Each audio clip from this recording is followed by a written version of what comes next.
Hey, everybody, and welcome to this week's episode of the WrestleWatch podcast, the only podcast where we discuss free agency in the world of professional wrestling. I'm Ryan, I am Doug. and we have a another guest on today, a member of our committee. If you want to introduce yourself. Yeah, hi. My name is Luke. Ryan, Doug, hope you guys are doing well this morning. It's about an hour earlier where I am, so I hope you guys. Oh wait, no. Doug, you're from Chicago, right? Yeah, I'm also I'm Oh, from hell, Chicago, so there I'm you go. not God's time zone. Got it. Central. absolutely. Oh, Yeah, come on. yeah. Anyway, so yeah, but thanks for having me on, y'all. Yeah. So, tell us a little about yourself, about your interests with wrestling, all those kinds of things. Give us a little bio, if you wouldn't mind. Yeah, sure. So, okay, so I guess to kind of sum things up somewhat quickly a little bit. My story getting back into wrestling actually mirrors yours, Ryan, quite a lot, pretty closely. From when remember y'all were having a discussion about that in the episode where Doug was going through the state of the Indies, Yes. and Ryan, my story of getting back into wrestling mirrors yours a lot. I will watch as a kid obsessively growing up. Mid to early 2000s, I think the first match I ever saw was something with the Hardy Boys related. But around middle school for me, I just fell off. I think, and I don't know, I don't think it was a quality thing. I would think it was a time thing. When SmackDown moved to Fridays, that was not good enough for me, or that wasn't going to work for me because my family was always doing stuff on the weekends and always going on about. So Uh-huh. I just naturally fell off of wrestling. 15 years later, and I'm still not really back. I keep my ear to the ground a little bit to wrestling stuff, but I'm not watching until AEW comes around. And a couple of things happen. One, AEW starts existing, and which is just a kind of like a, oh, what is this sort of thing, since I'm not really familiar with the whole circle. Two, this is a little bit, maybe, I don't know, embarrassing because we know how his reputation in the wrestling community, Oh but yeah. I discovered the Meltzer list of 5-star matches. Oh yeah. Like I just stumbled across it, and I was like, I "What the heck I, is this?" I thought you were gonna go with somebody else there, but Oh no continue. no! I discovered the Meltzer list, and so I just started to like. I was curious. I was like, "Whoa, who's this one guy's opinion, and why does it matter that he has an entire Wikipedia page about his 5-star matches?" Yeah. So anyway, I started looking them up, and I was like, "Whoa, what is going on here?" That's how I discovered Japanese wrestling. That's how I discovered stuff on the Indies. That's how I discovered going into AEW, all the way. And I started doing that up until the point to where I actually just started watching AEW. I believe my first thing of AEW that I watched when it was happening was Full Gear 2022. Okay. Um, Okay. yeah. So and then ever since I was like, all right, well, I just admitted to my family, well, all right, I'm back in. I'm like, and not just back, not I'm not just back in. I am in deep now. It's because of that, because of AEW. I credit it with helping me discover AAA, discovering CMLL, discovering New Japan, discovering the indies too, like Rev Pro, DPW, all those stuff. Like Mhm. that AEW was like the gateway for me to discovering the wider world of wrestling beyond just WWE, what I grew up like watching as a kid. So I kind of credit that with that. And now I'm in deep. I'm on a wrestling podcast now. So that's I'm in deep now. So that's kind of like a sum up of what I'm about, who I am in my wrestling journey. Yeah, that's really awesome. Because it's pretty much the same kind of trajectory that I went on there. Yeah, exactly. So it's been fun, and also now I have like friends close to me, and including family that I've actually discussed like wrestling pretty in depth now. And because of me being in the WrestleWatch community and like the news and the stuff that we just exchange with each other, I'm like the guy who my friends go to for like wrestling updates, Yeah, I and get that the same too. Yeah. yeah, kind of like that. Yeah. So, but well, I invite the updates if nothing else, but still. And that's one of the good things about I'd say the good things about what we do here at WrestleWatch is that it allows us to quantify, certain aspects of wrestling news and specifically obviously the likelihood that someone's going to jump from one company to another. Um to a way that you could actually say, yeah, this is probably going to happen, or yeah, that rumor you could probably ignore, or maybe don't put a whole lot of credence into that. So I do think we do good stuff here with that, and I appreciate that, and I appreciate your input. I think that was wonderful. I think you're a great member of the committee. I appreciate that. Thank you. Real quick, one thing I want to add on to is something that attracted me to WrestleWatch, and I was happy to be invited onto this. Was this for me scratches an itch that I have being a complete and total sports nut. I keep up with so many sports, and the free agency of like my favorite teams. Like I'm wearing a San Antonio Spurs shirt right now, and the keeping up with that and free agency contract stuff, that stuff is so fascinating to me. And me discovering, oh, there's a world about this in wrestling too. I Yeah. was like, oh, in 100%. So that was what was fascinating to me about Wrestle Watch and what we do here. So that's cool.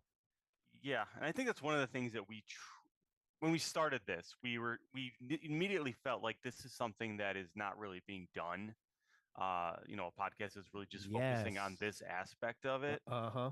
And, this is not a place, as I say this every week almost, I feel like this is not a podcast where we're going to be reviewing wrestling shows and breaking things down that happen on the show, unless it's, pertaining directly to free agency and someone's contract status. So I think that alone makes us unique, and why I think it's a good service I think we're providing. And I think and also it's very cathartic in the sense that we could sit there and kind of talk these things out with regarding different talent and see where they're going.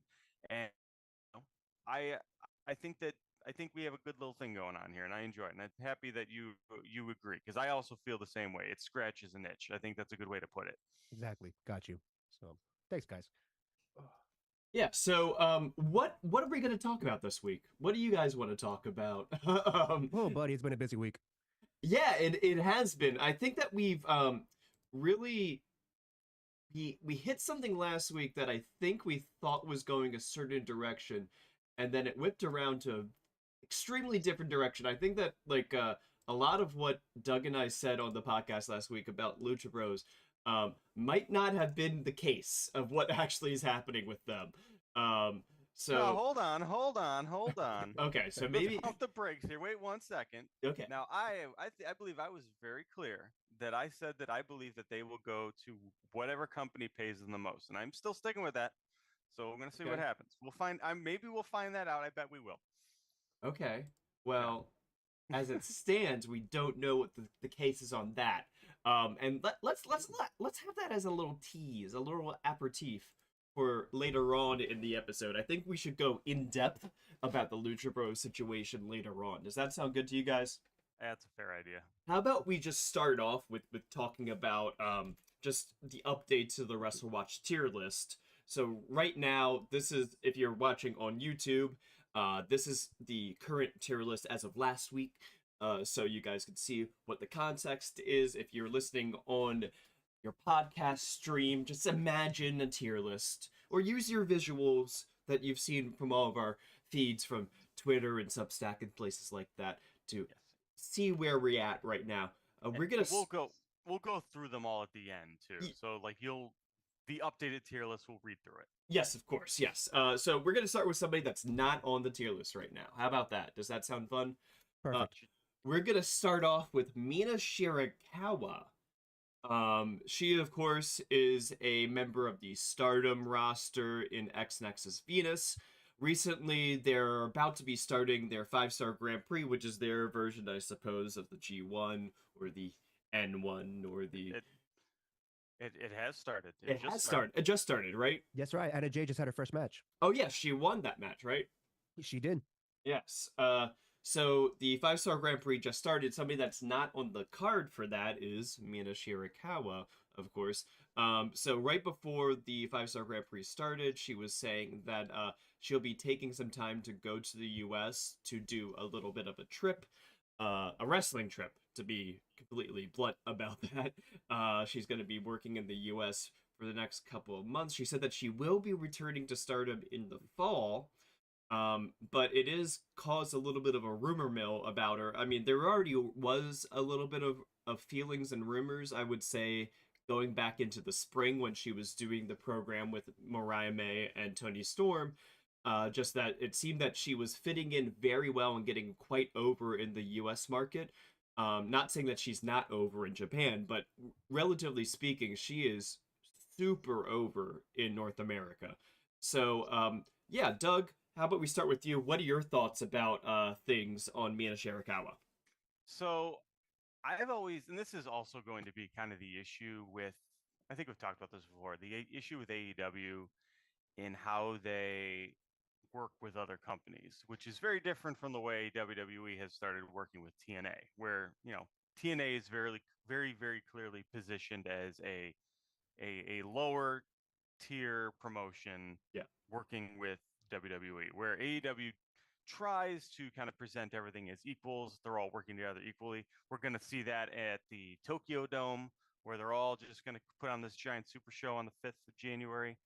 So it becomes tricky in some ways because, yes, I think Mina Shirakawa is I think she would fit in perfectly in Western wrestling. I think that she's obviously did very well when she came over last time and had an interesting story with Tony Storm and Mariah May and tying in the past history that they all had.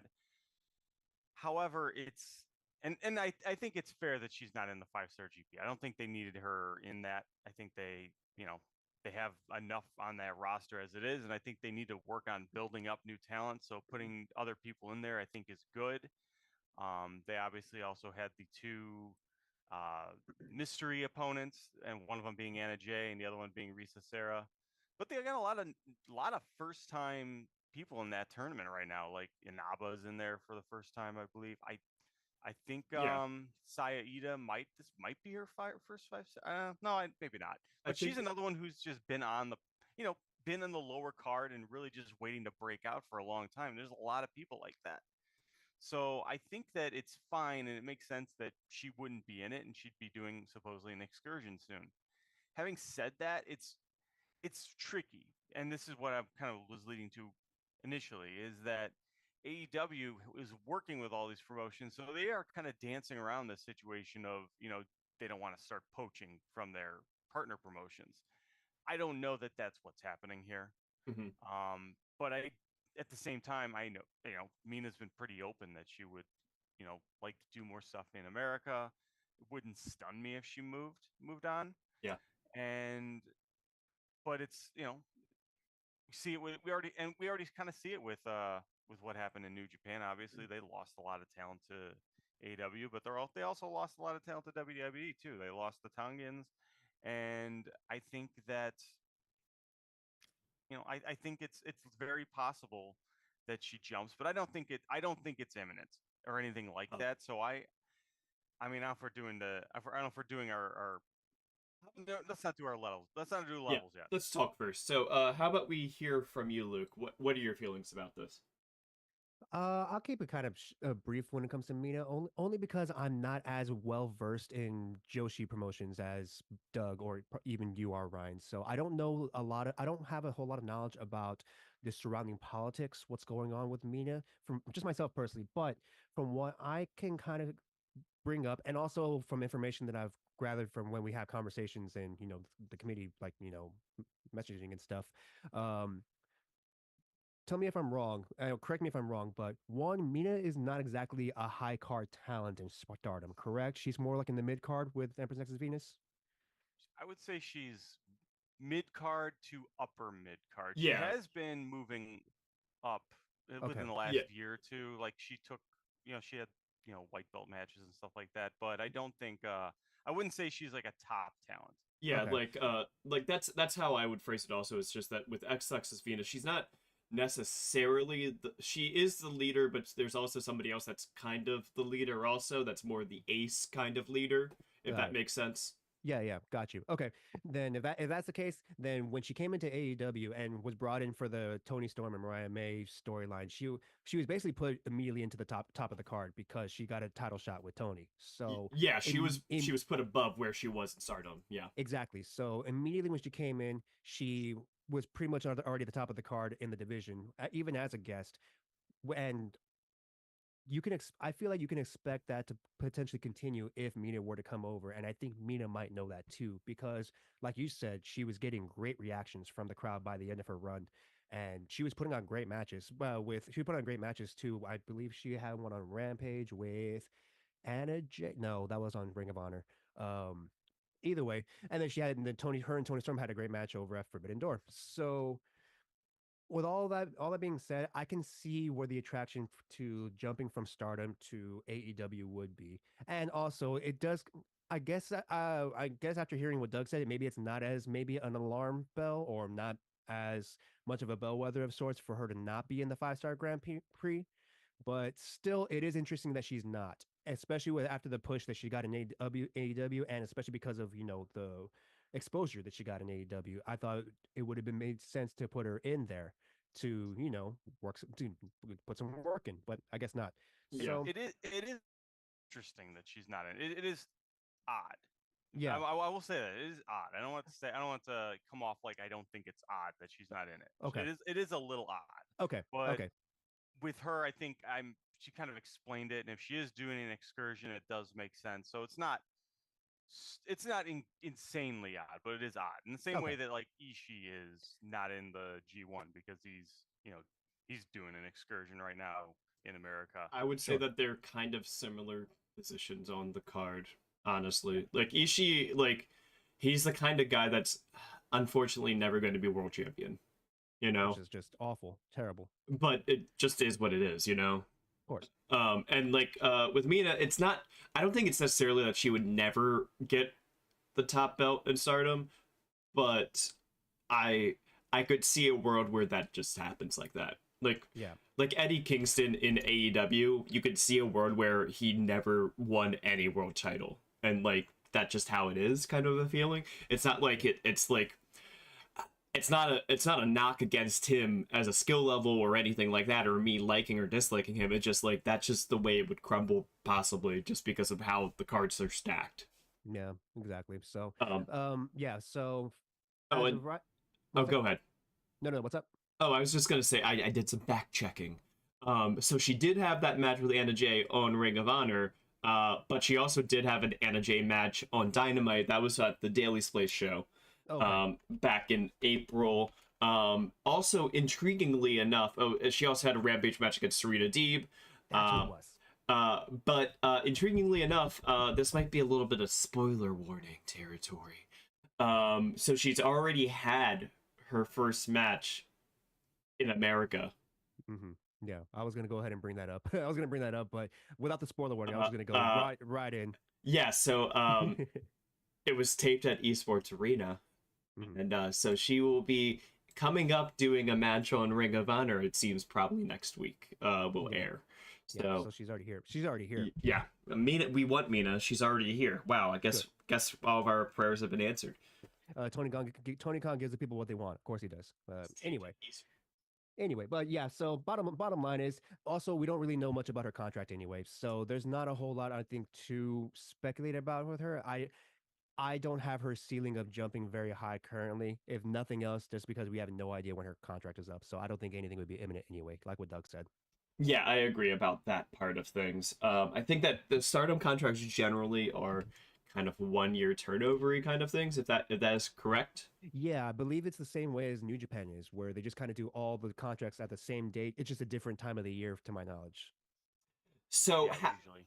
So how are you guys feeling about Mina as far as what tier would you put her in? How about we go around the circle again with Doug first? I believe I voted F tier on her.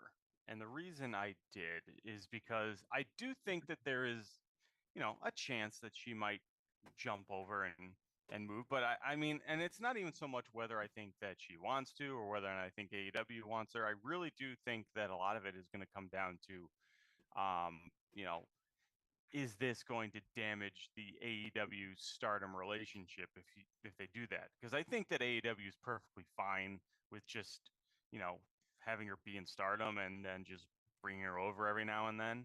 Yeah. I think the time that we start seeing AEW sign these people are when they announce that they're going to become free agents and the possibility of them going to WWE is on the table, as we saw with Okada and as we saw with Osprey. That's when they got involved and they started throwing money around. I don't think that they are going to do that. I don't think they're just going to just poach Stardom talent that WWE is not showing interest in. Okay. So I think that I put her at F tier just because I think there may be a chance that she's just like done with Stardom and wants to come to America. But I think it's pretty low right now at this point, so I'm going to say F tier. Okay. Luke, how are you feeling? I absolutely forgot what I voted for her, so Well, don't well, worry. no, just it's fine. You can say what you want now. Yeah, so I think if I had to decide what it was now, F tier probably feels right. I might have voted D tier as like her absolute ceiling because I do think AEW does want her, and if nothing else, just to have, if nothing else for Mariah May, if nothing else, because that would be like having a good friend over and stuff. I'm pretty sure her and Tony get along too, but aside from like relationship and stuff, AEW does want her. I think like AEW probably sees a higher ceiling than Stardom might. So I can see a scenario where Mina probably decides to take that jump. And also I can see this being like I remember it was reported when Okada came over for like an episode and teamed with Orange Cassidy of all people, where it was kind of like a test the waters to see what a normal week to week uh taping of Dynamite is like. I Yeah, can see this excursion being the same sort of testing the waters of sorts for Mina. If Stardom is even Stardom would, in my opinion, wouldn't even consider letting her on loan for a month if they weren't considering just letting her go in the first place. So maybe just a little bit. So absolute ceiling for me right now, D tier, but I think I voted F. gotcha. And I'll say this: the fact that I know some people are looking at the fact that she's like in Ring of Honor right now as a sign that maybe they're not interested. But keep in mind, I think Tony Khan has really never given up on Ring of Honor, and I think he still wants to do something with it. And I wouldn't be shocked to see that Ring of Honor is part of this new Warner Brothers Discovery deal if that's who they're sticking with. Not saying that's a lock at this point, but I think he wants to make Ring of Honor something. Well, I think he's the way that I would look at it with who also she wrestled with, which was Rachel Ellering. Last week on Ring of Honor, she had a nice little win, kind of like trying to pump her up a little bit again.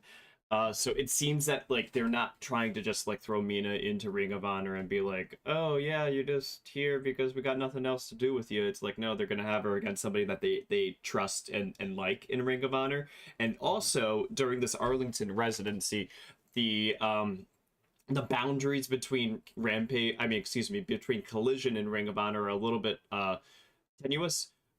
So they'll have people like the same talent are doing both shows for the most part. Like there was a match with Dustin Rhodes and Sammy Guevara versus the Dark Order on Ring of Honor this week. And Dustin has been on Collision while they've been doing the residency. So it's not as like cut and dry. Or Beast Mortis has been flipping back and forth as well.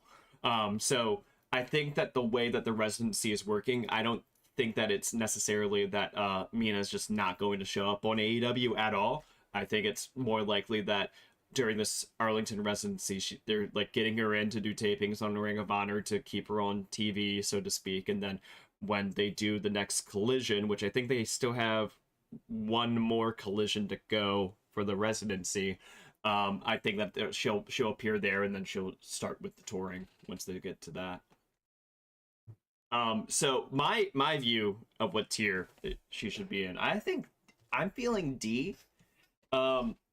Just because I think that going back to the beginning of the year, there was enough little bit of smoke about it that I was like, maybe something could happen here, maybe not. At this point, I don't feel like it's a fully on like just like tinfoil theory that she could switch to being in the U.S. full time. So that's why I'm feeling D on it. And I think that that's where the committee is going to place her after this week, is putting her in D tier. Do you guys have a big problem with that? I don't. Like I said, I think that's the absolute ceiling where she should probably be right now until we get some more information. I'll accept D. That's fine. So somebody else that we're going to be talking about this week now is Michael Oku. Last week he was in F tier. This week he will be up. Actually, it's today. He'll be having a match with MJF at Rev Pro for the AEW International, or as MJF likes to call it, the American Championship. He had a little bit of a video package made by AEW and posted on their social media, introducing him. I don't think that it was put onto television. I can't recall. It might have been on Rampage. It was not on Collision for sure. It wasn't on there. Yeah, it was not on Collision. I know that MGF referenced Michael Oku on Collision, though. in his video promoting his reign right now. We also had Michael Oku release a video on his own social media that was seeming to hype up the possibility of him appearing at All In. There's been a little bit of rumor mill and speculation about maybe he will be part of the Casino Gauntlet match on the card that was announced a little bit after he put that video up. Let's start with you, Luke, since you seem to have a little bit of thoughts on that already. How are you feeling about Michael Oku, who's currently in F tier? Well, to me, it at the very least, AEW absolutely seems interested in bringing him in because I don't think you send MJF to go fight at Rev Pro if you don't want the guy he's going to wrestle. You know what I mean? So. I know for the storyline purposes, it also makes sense for him to go after Oku since he and Osprey are old rivals turned respectable, I guess, enemy rivals, whatever. Either way, either way. So it says like that, but I'll be honest, I don't think I know a whole lot about what he's an independent, right? He's just a freelancer. He just works with Rev Pro. I don't think Rev Pro really does like long-term contracts, maybe just paper appearances, maybe. Yeah, they're just an indie. Yeah, just an indie. So if Oku wanted to jump, he could. I honestly don't know why he hasn't jumped at this point in the first place. Maybe he's just comfortable with living in the UK and working the UK indies because I've only ever seen him work the UK indies and then CMLL like just a couple of months back. So to me, Yeah, and the CMLL part was kind of where the smoke started to billow up. because they're partnered with AEW, which makes sense. Yeah. So I don't. I think I vote. I think if I had to make a mention, it's probably the same sort of, I guess, tier that not tier, but like the same sort of range that I have for Mina, which would be D at the absolute ceiling for right now, just because let's see where it goes. Because it also makes sense to invite Michael Oku on to Wembley if AEW wants him bad. I just have no idea how Oku himself feels about wanting to jump yet, since he hasn't yet. So I think right now that would probably D to F tier is still probably the range I have him in currently. But we're going to get some more information very soon because, like you said, the match is tonight with MJF, and then Wembley's coming up, which I'm pretty sure he's going to be a part of the Casino Gauntlet. So. Yeah, and with the CMLL thing that you were speaking to before, also, it was also that he's appeared on some of their like Fantastica Mania, which is their kind of cross promotion with New Japan. Yeah, yeah, yeah. And he's been like kind of paired with a few of the times with Zack Sabre Jr. So it seems that there might be interest also from New Japan about him, for that matter. And just to be clear, just so everyone knows, the Rev Pro is they're they're the UK partner for New Japan and CMLL. Yeah. So they're probably I could see them being moved into this conglomeration of AEW, Ring of Honor, Stardom. Yeah, I think the way of calling them an indie is a little bit lower than what they are. Okay.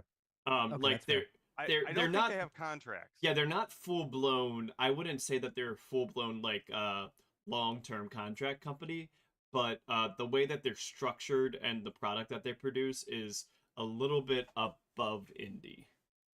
Is the best way I can put it. Or And they do have and Andy, the owner, he does have a good relationship with Tony Khan. I do know that. I know that they talk regularly, and so they're working there. And I will say this though, if Oku was going to go to AEW, I don't know that he necessarily has an offer, was given an offer, and I'm sure that if he wanted to go, I'm sure that AEW would take him, and maybe it's just a matter of time because he's also a pretty young guy. Let me Google this real quick. How old is Michael Oku? Because I think he's got some time. That's the other thing to keep in mind as well, because he's 31, so I guess he's a little older than I thought he was going to be. But either way, I think that he's someone who's clearly would fit in AEW. I think he fits their mold for a lot of reasons, and I think it'll probably happen soon if I had to guess. And I actually went a little bit higher. I don't remember exactly I think I voted C tier on him. Oh, that's fine. I think that's fair. So because I don't think he's going to be staying in Rev Pro forever. I think he's a guy who's going to eventually take a contract. I think it could happen very soon, especially with this highlighting on around All In. So I went C. So how about I go meet in the middle because I'm feeling D. Um, I just feel that like there's a little bit more. There seems to be more fire now going on with this than just smoke. If that makes sense. Before it was kind of just thinking that, oh yeah, this might be a possibility. He is, one of the biggest names on the British indie scene as well. So it makes sense that if the big boys start knocking around to try to find people to sign, that he would be one of the people that they would start to be looking at. So that's smoke enough on that level as well. But I think that with everything combined, that there's more of a possibility of him getting picked up by a major promotion at this point. We will see, though, I think, if it actually does happen or if he continues to just use these partnerships to his advantage. And the committee, I can reveal, has put him in D tier. Okay, I think that's fine. Yeah, I have no issue with that. Good. All right. So who's next? Next is Joe Hendry again. So we talked about him now seems like every week because he's the most important man in the world. We say his name and he appears. It's really nice of him when you think about it because like Beetlejuice, it takes 3 times. Joe Hendry takes 1 time. He's efficient. He's efficient. He's a good man. Good Scotsman. Look at that smile. Look at that smile. Maybe he will appear on he's not going to do the Olympics, I don't think, but maybe he could do Eurovision. No? That'd be fun. I'd watch it. So Joe Hendry's news is just that it's more of like I guess it's a vibes check for the week, rather than news for the week for Joe Hendry.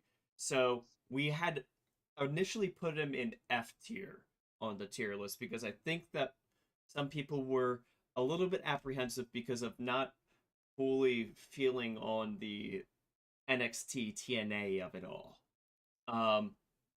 So let's just recap then with you guys. How are you? Do you feel like F tier is too low for Joe Hendry, or do you think that's just right? Let's start with Doug. I think at this point, it's a little too low.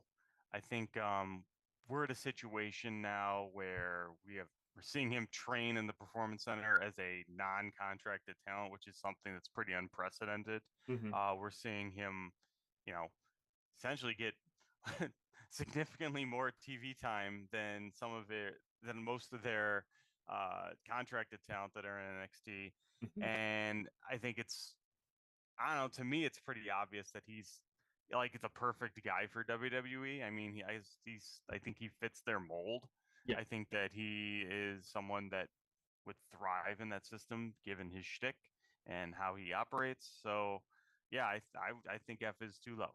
Okay, Luke, how do you feel? I also agree. Based on just the information that we got this week about what he said in the interview for what the arrangement that they've come up with for him, plus just how they presented him on NXT, which is basically put him at damn near the top of the card. That's not for a title at this point. I'm almost expecting him to go after Ethan Page at this point, pretty much. So for me, it's definitely too low at the very least. Yeah, because I believe this week, you were on our piece that we did for the Substack, right, Luke? Yes. We did a roundtable discussion, kind of discussing how we feel about Joe Hendry right now and what his prospects are, along with the WWE and TNA relationship.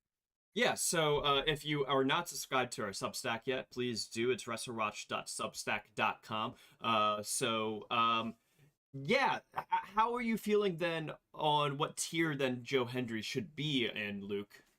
So this is really funny, and this may go counter to what I actually said in the piece, but let me explain.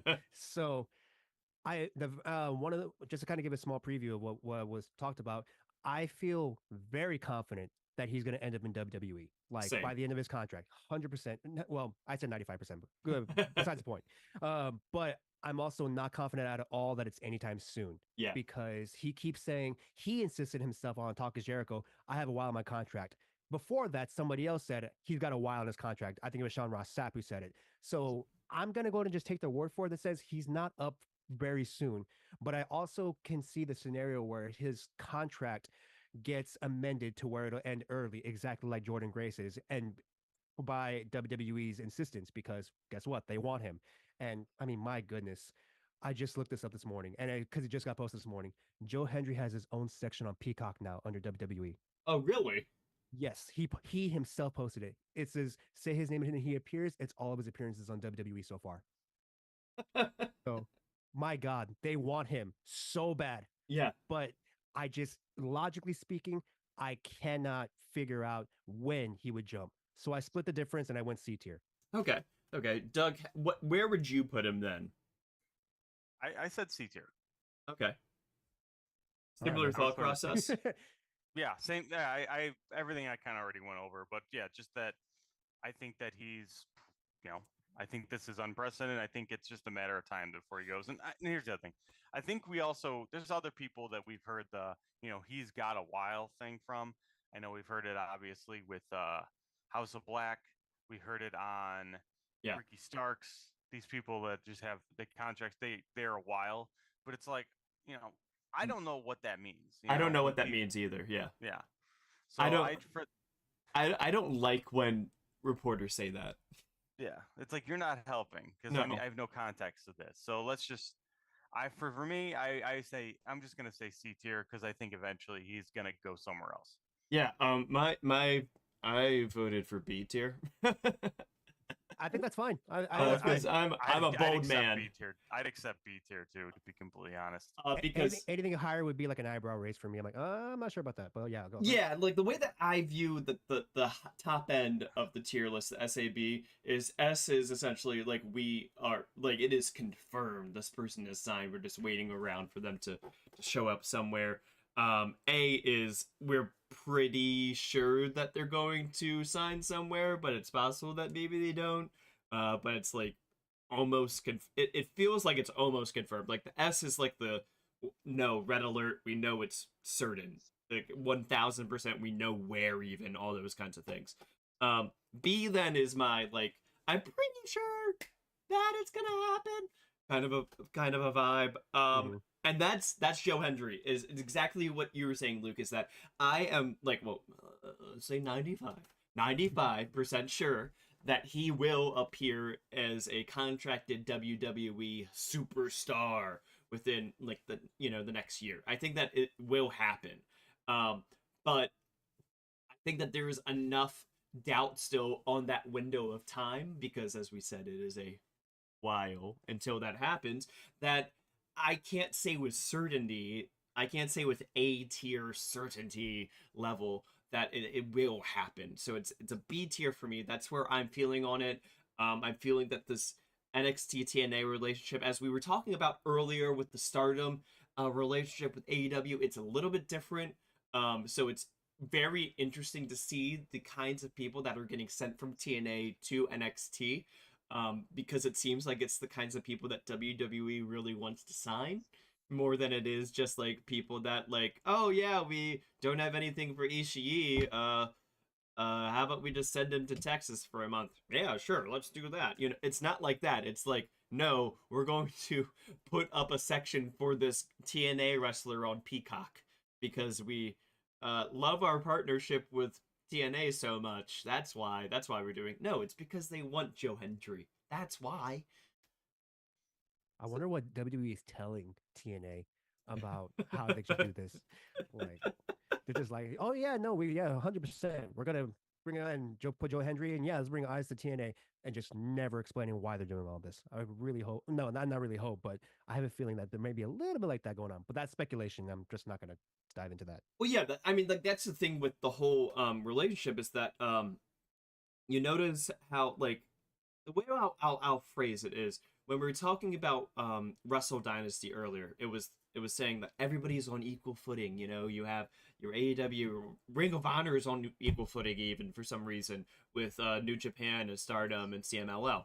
And if I were to guess if there was going to be some cross promotional event for TNA with WWE, I would presume that they would just market it as like NXT TNA Worlds Collide or something like that. They would not say WWE TNA.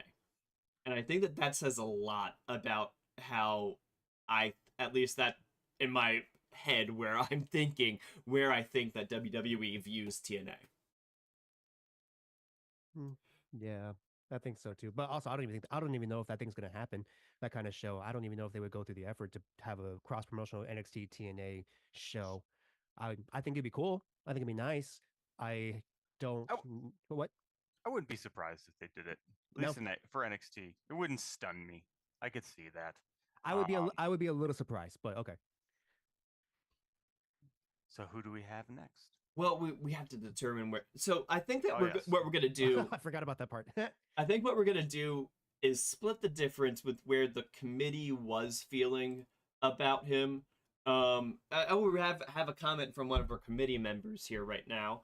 If WWE really wants Hendry as a TNA contract, really going to hold them back, wouldn't buying that out be a drop in the bucket for them? I don't. Here's the thing. I don't know that.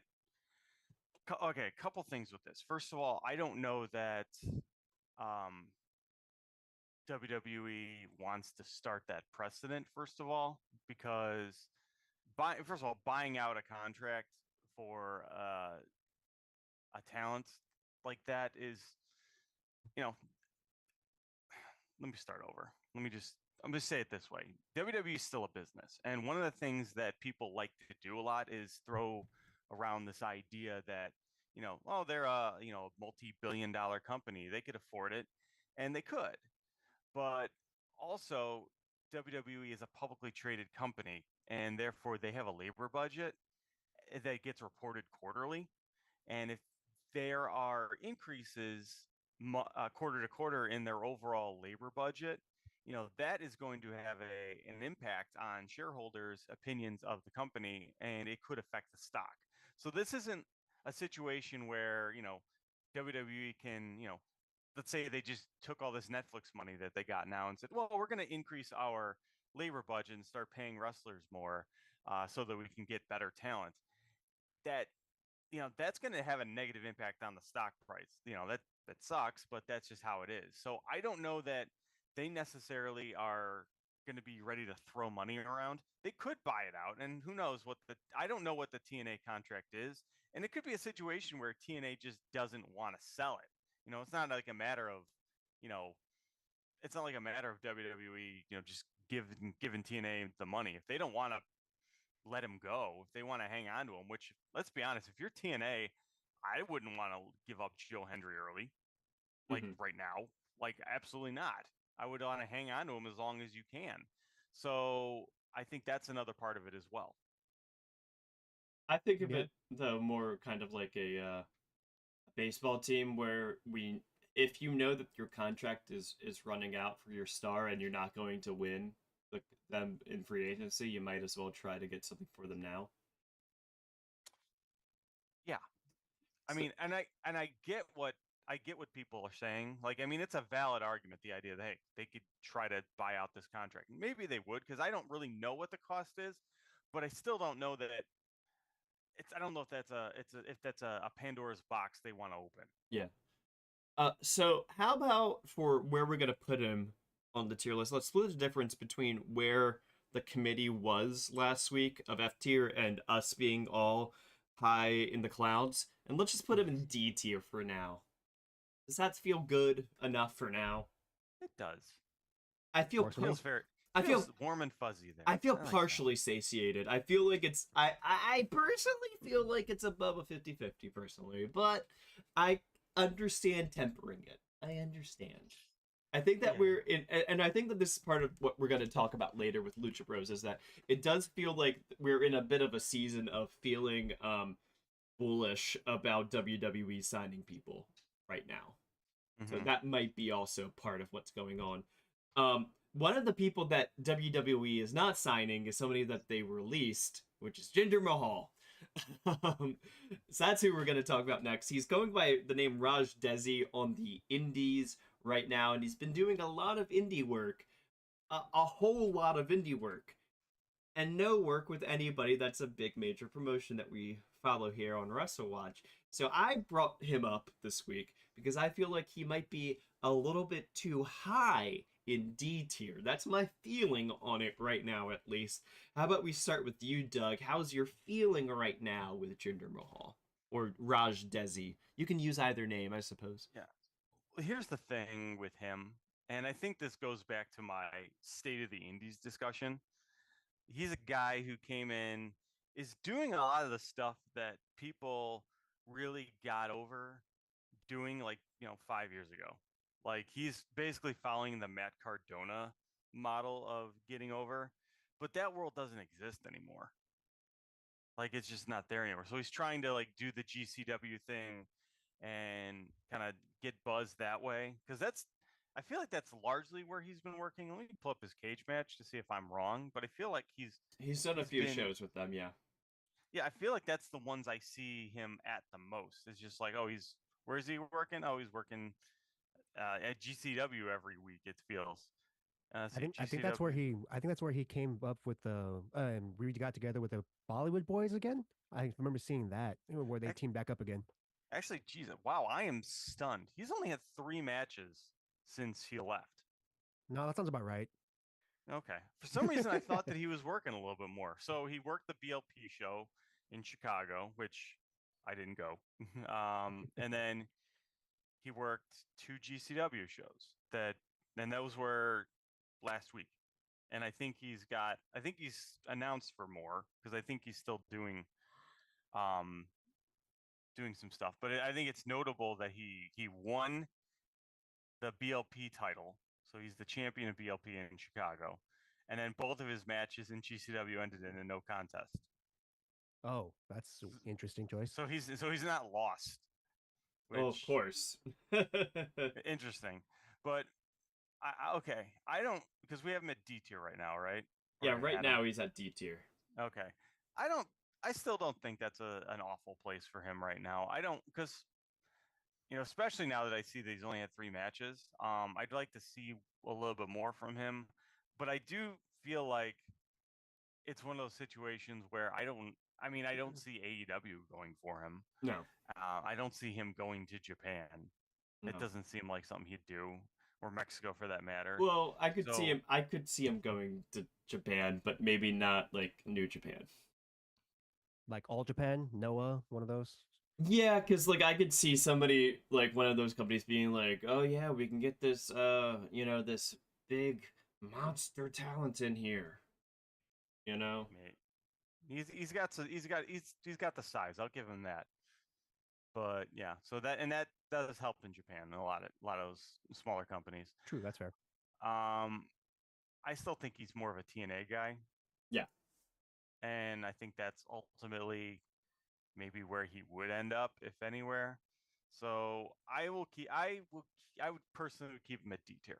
Okay. Okay. Luke, how would you feel then? I think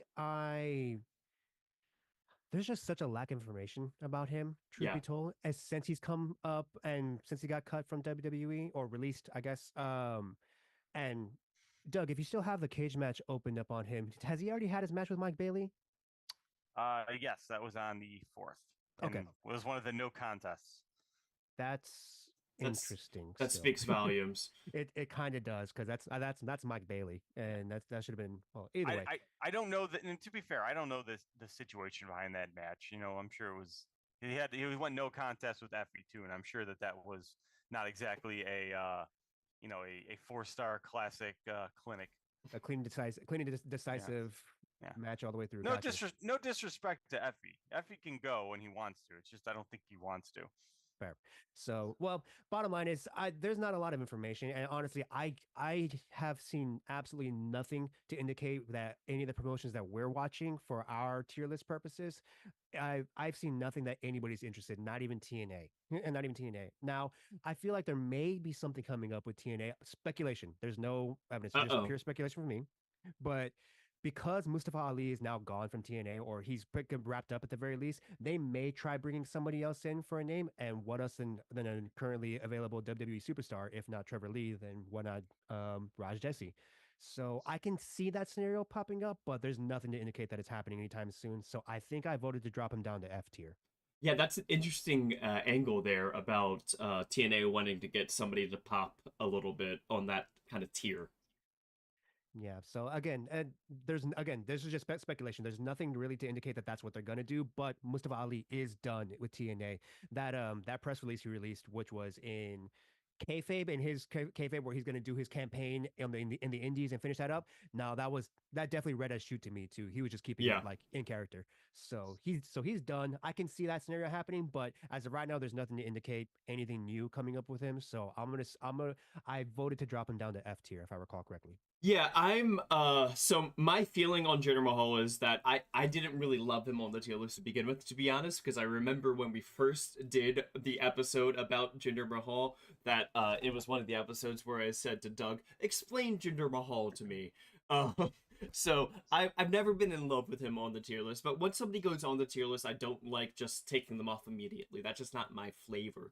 Um, so I wanted to see how it was going with him over time, and it has been over time now, and it seems that he is pointing in the direction of trying to stay on the indies and book himself to look really good on the indies. So he's doing all these no contests at GCW and stuff like that, so that he still looks strong on the indies. And yeah, I just the flavor that the feeling that I'm getting out of all this is that it's not moving anywhere. It's not going anywhere.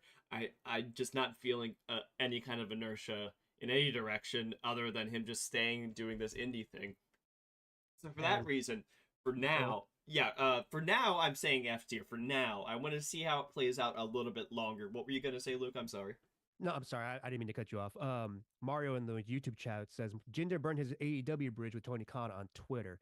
I don't know if the bridge is burned, but I just don't see AEW going after him in the first place anyway, even like that. But I do believe that the AEW is like pretty dang out on him in the first place. So that I didn't really consider AEW to be a destination for him. If it was going to be anywhere of a promotion that we look at, it's probably going to be TNA. And even then, TNA, we still don't have any sort of info Yeah. on him on that. Yeah, this was something that we kind of were talking about a little bit earlier amongst the committee, was that it just doesn't feel like it was about a different wrestler, but it doesn't feel like that Jinder Mahal fits what AEW is looking for with somebody to push, for that matter anyway. So I think that with burning the bridge with Tony Khan, it's kind of like Tony probably didn't even see a bridge there to begin with, you know? Yeah, yeah, pretty much. That's what I'm thinking too.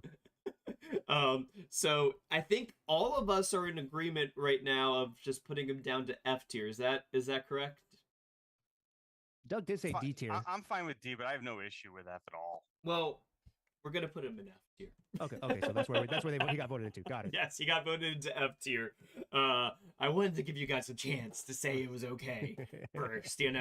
I don't like just like surprising people. So I think this is the last person before we get into the Lucha Bros. Yes, it is. The last person before we get into the Lucha Bros discussion, which I see that we have some people waiting for in chat, is Ricochet. Essentially, the news with Ricochet is that the phrasing that I've been seeing in reports about Ricochet has kind of turned to being more saying that he is going to be going to AEW with certainty rather than with like speculation. Is that kind of how other guys are feeling about it? Doug, maybe first. Yeah, and I've always been pretty firm on that. I think I voted him A tier for the longest time. So I expect him. I always kind of felt it was pretty heavily implied, and it's even more so now. So I expect him to be in AEW Yeah. imminently. Is imminently? I say imminently. Um, and then Luke, how have you been feeling? He's currently in A tier, for the record, Luke. How are you feeling about him right now? I think the only reason why I voted to keep him in A tier is the only reason is because we don't have he has signed with AEW report just yet. Gotcha. I also think that he is pretty imminently coming to AEW. It's been reiterated over and over again between Sean Ross Sapp and Dave Meltzer. Maybe not Sapp, but with Dave Meltzer, he is still expected in AEW. We've been seeing that for a long time, for some time now since he pretty much just left WWE. RIP from Braun Breaker. But because of that, I want to get that he's signed with AEW. I don't think we're gonna get that, but if we don't get that for like one more weekend, we get another week of, oh yeah, he's still coming to AEW. Screw it, just put him in S tier. So Yeah, it might as well. So, that's but that. Yeah, go ahead. no, I'm just gonna say that's the reason. That's the only reason why I still kept him in A tier, but he might as well be S tier too. It's either or is fine with me. Yeah, that's the thing for me is that I feel like that week is now for me. Okay. Like it sounds like it's next week for you. It's now for me. Um, it just feels like it's going in that direction, like almost certainly at this point.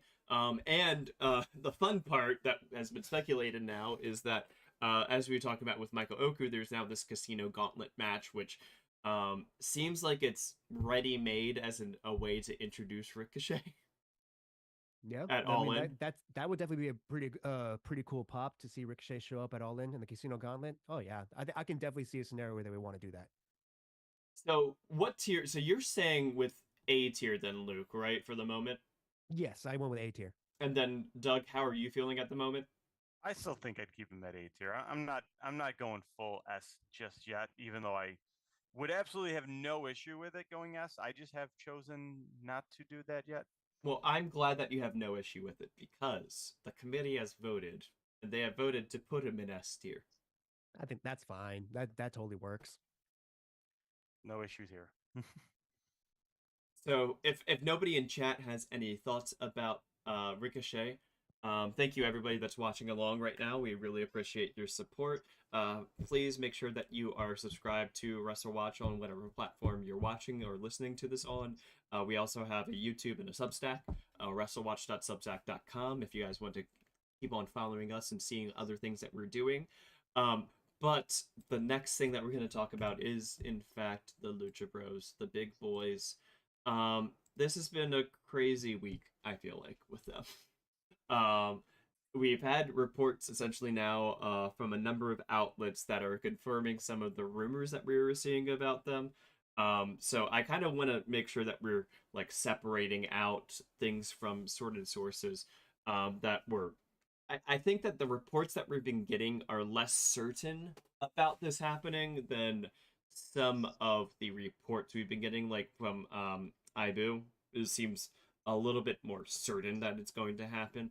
Like I believe that Sean Ross Sapp's report on it was more so like it was a rather long piece actually too, saying that for a while now AEW has been trying to renegotiate with the Lucha Bros, and they've just not been like kind of wanting to talk about it. There was a thing, somebody, I can't remember who. Do you guys remember who said the thing about the Young Bucks with them?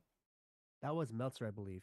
Yeah, that supposedly they've been wanting to talk to the Young Bucks, but the Young Bucks haven't been at shows, but it's been only 2 weeks, so that's why like I don't like there's been like these levels of like people bringing in these anecdotes when talking about Lucha Bros that feels like um it feels like a lot of noise is going on with them. So I wanted to get you guys' thoughts on separating the signal from the noise on this, and where do you think things are going with the Lucha Bros. Let's start with you, Luke. It's been a busy week for the Lucha Bros, hasn't it? Just all in the news and what's going on. It was a pretty quick turnaround between, oh yeah, they're gonna stick with AEW. It should be fine to, oh no, they're probably going to be gone and they don't want to stick around with AEW anymore. It's been a lot to parse through and trying to figure out which information we should listen to, which one just sounds like speculation from. I know it's starting to look like that this is what Conan was talking about when he said what goes around comes around too. When that he may the speculation part of it is that he may have had a hand in convincing them to go and to leave pretty much. But from what I gather, and from that information, I'm just gonna take Meltzer's word for it and say, you know what, Penta and Phoenix were the ones that were holding up the negotiations with them. And if that's the case, it just sounds like they don't want to be there. And it sounds like they're leaving. So I don't know if Tony Khan were to offer them a blank check, they would still maybe consider not coming back still. And that coupled with the point of WWE saying or reports saying that WWE are definitely interested in the Lucha Brothers, which who wouldn't be? I think I think that there might be enough to go ahead and jump them up from I believe they were F tier last week. Yes, they were in F tier last week. Yeah. At minimum B tier, but I think I voted for A tier on them because it just taking all the information that we have and that was given to us this week, it just sounds like they don't want to be there anymore. Or Yeah. at the very least, Penta doesn't want to be there. And Ray, bless his heart, he wants to be loyal to his brother, which, you know what, man, you do you if that's the case. Yeah. But at the very least, if Penta doesn't sound like he doesn't want to be there anymore, it doesn't sound like AEW has much of a chance to retain them, even if they were to offer that blank check. So Yeah, with and that in mind, yeah, no. So just with that in mind, I think A tier is probably where I would have them at absolute ceiling right now until we get that notice that again they're done. Is signed with WWE. A tier does sound fair, but B tier at the absolute minimum. yeah, and it's interesting because also they just haven't really been on TV a lot recently anyway. So it seems that maybe that was like a factor in why they're not been on TV. And it just did come out that Ray Phoenix is supposed to have an indie date in September that he's now canceled for quote unquote personal reasons. Yeah. So Doug, how are you feeling on them right now? So here's here's my stance on them, and I also have kind of a hot take that I'll kind of throw out at the Ooh, end. hot takes. Love Yeah. that. So first of all, I don't know that necessarily agree that they wouldn't take a blank check. I think that ultimately they are a pair that will do what they're going to take the best offer. And I do think there was some slight reporting going on that, the discussions with uh, WWE also indicated that they were not looking to go to NXT. Yes, that was part of it too. So Yeah. it would have to be main roster and as a package deal. Yeah. So I think that's part of that. That was notable as well. And I frankly, I kind of get that. I don't think they should go to NXT. I think I understand that WWE wants to try to like build up NXT and possibly make it a third brand. I think that's ultimately the direction they're trying to move.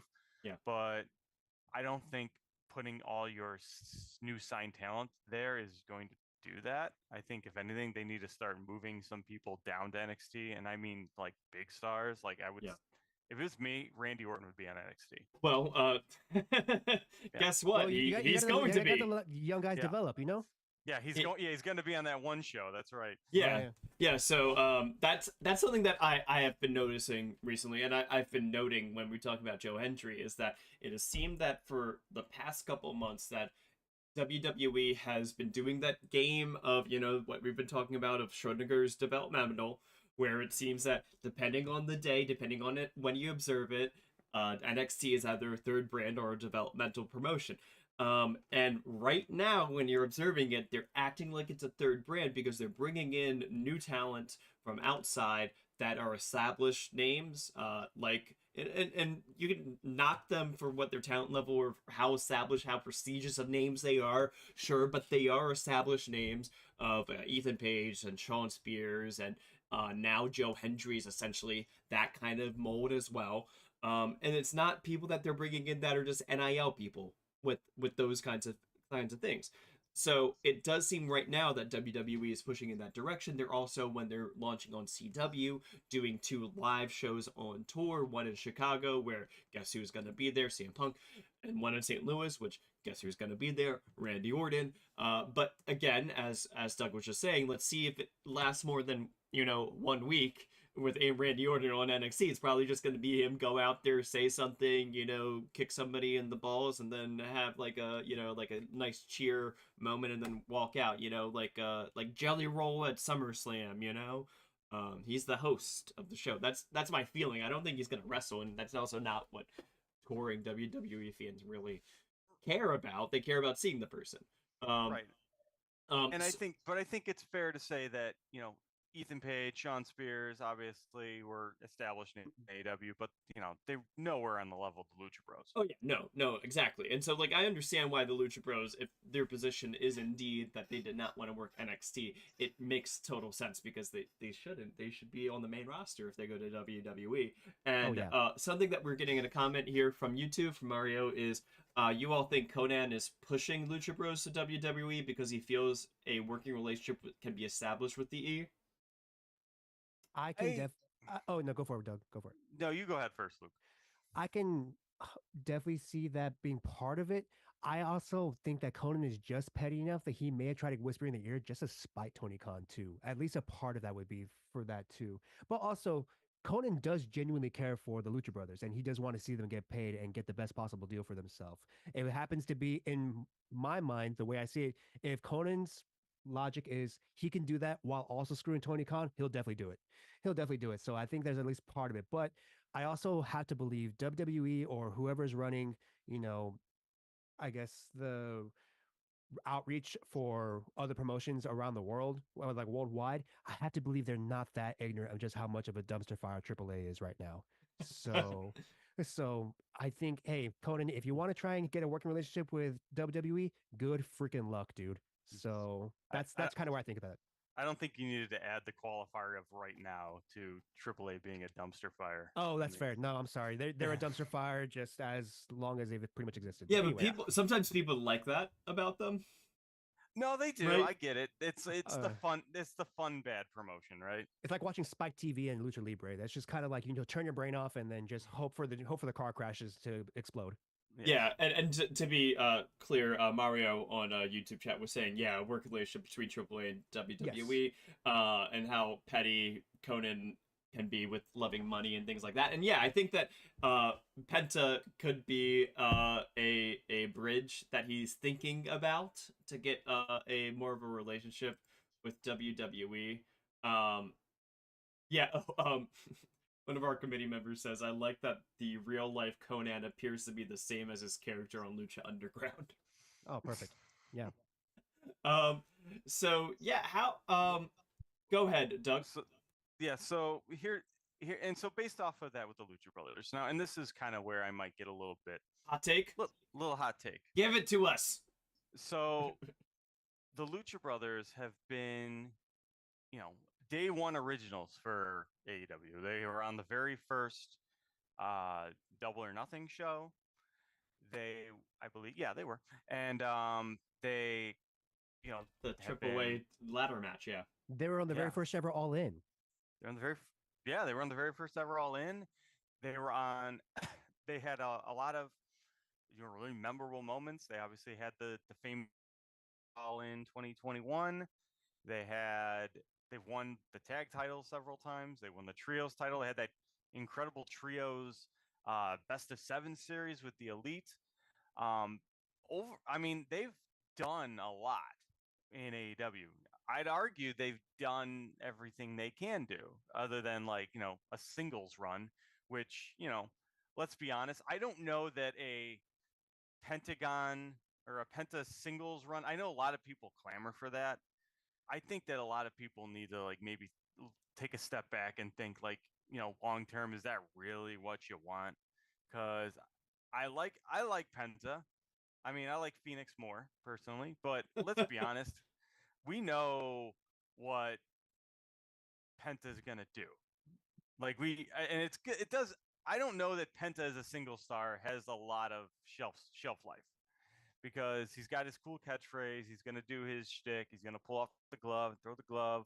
He's gonna do the fingers in the face, and I don't know that has a lot of life, a shelf life, and I don't think he's gonna get that in AEW. Would he get that in WWE? I don't even know if he'd get that in WWE, like as a major singles push. Like I think they are much better as a tag team. So, and having said that, I think they've done everything they could do in AEW as a tag team. So, them going to WWE, and here's the hot take, I think that might be good for all parties. I think it'd be good for them to leave. And I think that it would be good for WWE. I think it'd be good for AEW. I think it'd be good for the Lucha Bros, especially if they get the better deal. And I still stand by this. I don't think they're going to go to WWE unless WWE genuinely offers them the best deal. If Tony Khan gives them the better deal, I think that they would stay. I think at this point, so first off, we'll get into if that's a hot take or not in a moment. But first, I just wanted to comment on your last part there about the most money kind of a thing. I think that it doesn't matter about money for them. I mean, it does, sure. Like they're not going to take nothing, but like it feels like the way that I'm seeing all this conversation stuff, and what you were just saying with your take there is that they've kind of done everything that they could do in AEW. So like, it doesn't sound like it's necessarily about money then, right? Because like if it's about money, then having done everything in AEW wouldn't matter, right? Um, so that's my feeling on that part. I just think I don't know. I mean, yes, but I still feel like if they're gonna get the better offer from AEW, I think they may be fine just doing what they're doing, especially since the schedule's not as crazy as WWE is, and I don't know if it'll necessarily be that different, but I don't know. Well, how We'll about see. how about we talk about then let's rate how hot that take is. Luke and I we will both give our score on a scale from ice cold to burning hot. How hot was that take, Luke, about it would be best for all parties for the Lucha Bros to be in WWE? I'm gonna be honest. I don't think that's that scorching of a take, but I'm also a very agreeable person. So you can you can tell me that Tozawa is the ace of WWE, and I'm like, you know what? Let's think about that. Hang on. Let's explore that. Well, I mean, he's So doing the Manscaped ads. see, and so he's already out there and working. He's working the ad revenue. Yeah. So he built around Tozawa. Is what I've been saying that for years. Anyway, It makes sense. so Well, I'm just gonna say this: if they do leave, there's gonna be tons and tons of takes that I can't believe AEW dropped the ball and let them go, and I don't think that's. no, I think that's those are goofy takes. I agree, 100%. And I also, but just to seriously answer the question, I don't believe that that's scorching hot of a take. To be honest with you, yes, they've been 5 years. I'll be honest though, 5 years is kind of a long time to just be there and without any sort of, I guess, noticeable upward trajectory on the card to where they are. In fact, I think there's an argument that they've actually dropped on the card since they've been on in AEW, Ooh. and I don't think that there's you like you said it. Maybe it's because they're not on TV, and that's what the clue is to maybe they're gone and Tony's not booking them anymore. But bottom line is they haven't been used a lot, and I think one of the last matches was with Private Party on Rampage, or one of them. No, it was Ray Phoenix. I think was his last match with Isaiah Cassidy on Rampage. Yeah. So that's. And I'm not saying Rampage is a death sentence or anything like that. I'm just saying that gives you kind of an idea of how what's the one I guess tier on the card that they are. But But that's why I think they should go because I yes, think yeah, and that's where I was gonna go with that. So if the take is it would be good for all parties to have the Lucha Brothers jump and for WWE to grab them, yes, because if nothing else, both tag team divisions could probably use it. The WWE's tag team division kind of sucks right now, so put the Lucha Brothers in there, and all of a sudden you got a little bit of juice going on. While for AEW, you have the chance to maybe feature a tag team, Top Flight, MXM, or a Private Party. I actually love Private Party, so I would love to see them get a bit of a push. So try and cycle in a tag team that has been on the grind and been there for possibly as long as they have, and see if you can get a push out of them, or see if you can start developing like that. So I actually think that's Yeah. not a bad. I actually think that's not a bad take. Well, so I would say that Luke, you rated that as lukewarm. Yes, lukewarm. So I think that's yeah, I don't think it's too hot of a take. And as Luke was just saying, like Private Party have been there since day one also, and have not gotten any title runs. And yes, there have been injuries, but there have been injuries for the Lucha Bros also. So Yes. to say that like I think that there are other tag teams in AEW that could use the spotlight now from the absence of Lucha Bros being in the division. Now, the trick for AEW will be actually having a tag division again. yeah. Yeah. I mean, the Von Erichs are champs in the company, and nobody even knows. Half the people don't even realize they exist. Well, they're in the ROH, so. Yeah. Well, either way, I mean, let's as we said before, Collision and Ring of Honor have a lot of overlap right Well, now. yeah, they've appeared on both in the past like few months, week. Yeah. But they're probably a good example. Like they're a new tag team that would be fun to push. Oh yeah, yeah. And I think that getting rid of some of these stale acts and Yeah. would really, free up some space. And then, frankly, I think I'll throw the Acclaimed in that as well. I think Yes. there would be another one where it's just like, you know what, this would be another situation where best for all parties if you all just left. I think that it's time for them to break up. Yeah. Just Like that's a conversation for a different time. But I see what we're cooking here. I see it. yeah. So What's going on? okay. Yes, we can. Yes. Sorry, okay. you dropped there for a second. Okay. So I'm back. Yeah. No. I went to Raw this past week. Did I talk about this yet? No, because this happened after this previous week's podcast. And I went with a buddy of mine that is he's a WWE first fan. He does watch AEW, but he listens to Jim Cornette. Okay. Okay. Love that. Good start. Okay. So but like I would say that his level of IWC-ness is he's not terminally online like we might be. Okay. I would say that if I were to classify him as a fan, I would say he's a casual fan. He's the casual fan that people have been looking for, the man on the street. What does the man on the street that watches WWE think, you know? And yeah, they just love moments. Like the fans, when I was at that show, the matches did not matter at all. People were talking through the entire match. People were just like it was weird because there was like throughout the night most of the chants were just negative chants too. Like it was all "you suck" and all those kinds of things. It was very strange of an experience for me because I've never actually been to a WWE event in my entire life. I've been to WCW events, so that shows my age, I guess. But I've never been to a WWE event, and so my point where I'm going with this is that I think that the Lucha Bros would be incredibly over in WWE if they don't shoehorn them into some ethnic stable, is the way I'm gonna put that.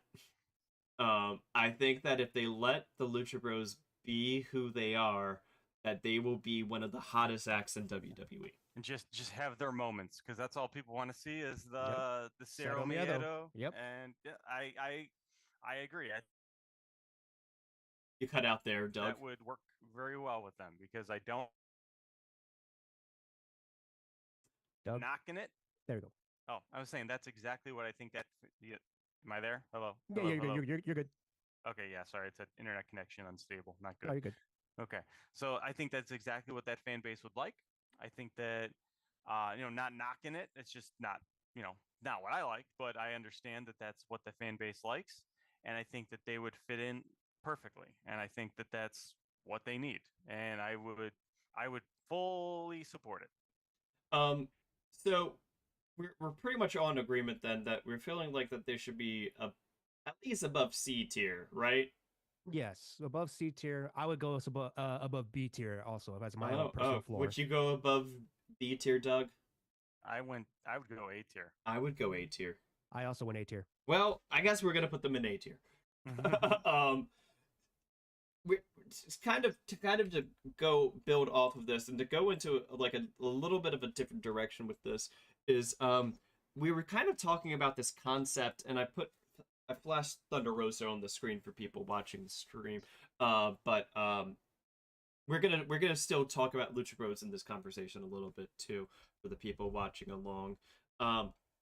Is that this idea of an AEW exodus has been thrown around a little bit, and I know that Doug wanted to talk about it a little bit, so that's why I'm bringing in Thunder Rosa into this conversation. Is that there have been a little bit of, I don't know if there's been smoke necessarily, is the way I'm gonna look at it, about Thunder Rosa leaving AEW. I think that there's been some people feeling like it will happen just because of like, I guess, some past issues with her, or the kinds of people that she's friends with, or things like that. She did announce that Mission Pro, her independent promotion, will be going on hiatus coming up, which could mean she's going to WWE, as some people think, or it could just be that it's hard to run an indie promotion and that they're not making enough money. It could be any other reason. But I think that this feeling of the AEW Exodus kind of narrative right now the momentum of people going to WWE might be what is feeding into these thoughts about Thunder Rosa. So I'm going to now pass it off over to Doug to talk a little bit more in depth of what he was thinking about with this. Yeah. So, and first of all, with Thunder Rosa, I definitely lean more towards I think it's just not profitable, and she just stopped running it. Yeah.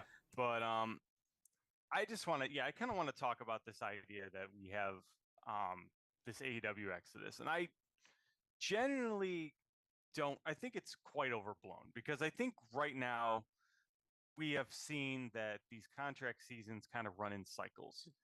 We just kind of saw WWE go through their contract cycle where, they lost some people, they retained some people, but it was largely talking about WWE because that's when we had the Mag 7 and all these people that were, coming up for contract and certain things were happening. Some people they lost, some people they just let go, and then some people they retained. And I think right now we're seeing that exact same thing with AEW. And I think people are having this mindset of it being an exodus. And I really think that's incredibly overblown because a lot of it's just people we've been talking about for the longest time, like House of Black, which, by the way, Buddy Matthews has resigned. But then you also have people that we've been talking about forever that are just, been sitting on our tier list forever, like Ricky Starks or Daniel Garcia, or now we have, Thunder Rosa that we're talking about, who's been, brought up constantly for one reason or another. People like Hook have, we've constantly talked about what they're going to do and whether or not they're going to come in or not, or even Dustin Rhodes, someone that we've said maybe he's going to go back to WWE and have one more run. And I think that this shows to me, doesn't show the idea of an AEW exodus as much as it shows that this is just going to be the new normal. This is going to be the signs of a healthy industry where people do bounce back and forth, you know. And right now, I think there's a little bit more AEW contracts up than there are WWE contracts because a lot of them were around WrestleMania, and we're past that. But during that time, we had a significant number of WWE contracts that came up, and we had that long stretch in news where there were every week it was like a new WWE contract was being discussed, and even this week we saw LA Knight came to terms with a new contract, which it's surprising to me because I feel like we just like went through this with him. I feel like it feels like it wasn't that long ago that he resigned. So he's got another deal. Well, And with LA Knight, it was that there was reports for maybe like a year for now that they had been working on trying to get his contract signed. okay. Yeah. And that doesn't surprise me. And now we have, I think Daniel Garcia, I think there's a good chance that the reason that he got written off is because maybe his contract is up and they're not sure what they're going to do with him, or if he's going to resign, or if he's going to go somewhere elsewhere. And I think it's fine. I think people need to get more comfortable with this idea that, people are going to leave companies, both companies. And it's not always necessarily just because they're unhappy. Mm-hmm. It's a lot of times it's just the other company might have a better offer on the table and they're going to jump back and forth. And a healthy industry a healthy industry is going to lack a lot of loyalty. I think we need to get out of that loyalty mindset, and hopefully the talent does too, because it doesn't serve them to be loyal. The companies aren't going to be loyal to them, so they should not be loyal to the companies. They should be taking this as business relationships and working their best to get the best deal they can from both companies. And I think that we're starting to see more and more of that now as we see people going back and forth and these negotiations taking place. And which is really exciting, which especially for what we do here at this podcast, I think it's phenomenal to see this, Yeah. where we have these discussions where I love that Mercedes Monet debate, a discussion where it kept going back and forth, where like one week it was like, well, AEW is off the table and she's going back to WWE, and that's pretty much confirmed. And then like a month later, well, it's actually the opposite. Like she went back to WWE, they couldn't come to terms, so now she's going back to AEW. That stuff's awesome. I love that, and that's why we do this. And I think we're starting to see a little bit with the Lucha Bros. and we're going to see that with all this talent right now. But and right now it may seem like a lot of people are leaving AEW and going to WWE, but keep in mind AEW's been signing tons of people. They've been if you look at the company right now, like who are the champions now, and just look at the company like a year and a half ago and look who the champions are. They've done a pretty good job of cycling out a lot of people and Mhm. cycling in a lot of new people and really elevating people. They've done a phenomenal job in my opinion. And I mean, look at it, me a year. If I told you a year ago that the champs in AEW would be Swerve and Okada and I guess MGF's not surprising, nor the Young Bucks. But then you have Von Erichs and Tony Storm. Dustin Rhodes, Tony Storm, Mercedes Monet. They've done a really good job of elevating some people and shifting them out. So I think that these are all positive things, and I don't think this is a sign of alarm bells. And then on the flip side, you take a look at WWE, and it's the same thing. Like you look at NXT and who the champs are in NXT, and it's like, oh, okay, wow, that's a big shift. Or even in WWE main roster, maybe not as much, but I think it's still they're doing a pretty decent job of elevating some people. So I think this is a sign that the whole industry as a whole is doing a good job of freshening themselves up.